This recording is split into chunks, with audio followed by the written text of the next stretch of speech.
Living. Welcome back to my office. And we're coming to the end of January, and this month has been one that, as we kind of start the new year and move ourselves into February, I wanted to kind of tie some things together and talk about the need to be prepared and to avoid crisis. And one of the things I've told families for years is it's always easier to do the work that we have to do with their loved one or for their loved one when we're not in crisis. I unfortunately see way too many situations where families have put off making decisions. They're afraid of the conversation with their loved one, mom and dad or whatever.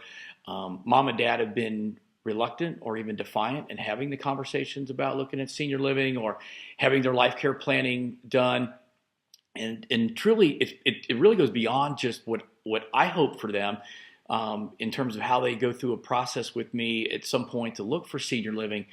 But in the last year, I've gotten involved by invitation to be a participant in a healthcare committee task force that's being housed out of the Arizona Attorney General's office. And the Attorney General's office is very specific in focusing the direction of this task force on issues that affect our over 65 age population. That number, more and more are reaching that number than are passing away each year. So that number is growing astronomically in the state of Arizona. We can see that just in the makeup of our community. My attorney gave me a statistic on this very thing that's mind-blowing, that in Maricopa County alone, there's over 140,000 80-year-olds just in our county. So if you think about the number of people that we're talking about, this is a huge, huge problem. And so you can't always get in front of every crisis or prevent every situation that's going to require an immediate response to it or whatever, any more than we can prevent falls and things like that or people getting sick.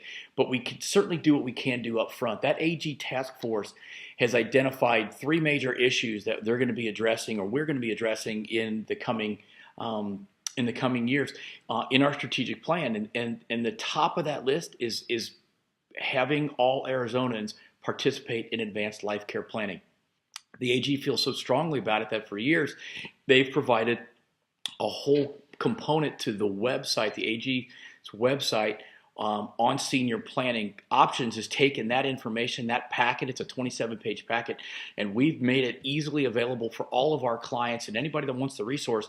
It's on our website. If you click into the tools area and drop down, it's the first grouping of information there that you can download and use. These are executable documents that you can use in lieu of going to an elder care or an estate planning attorney.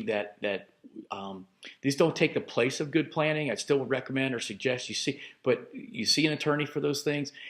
But for those families that need that resource immediately, or they don't have the resources to engage with an attorney, the AG's made that available to all Arizonans. And I think it's a phenomenal resource, but it also speaks volumes to the issue. And so inside that packet, and I'm going to talk in February and even March more about what's involved in each one of those things, because I'm not an attorney, but I certainly can talk about it as a resource.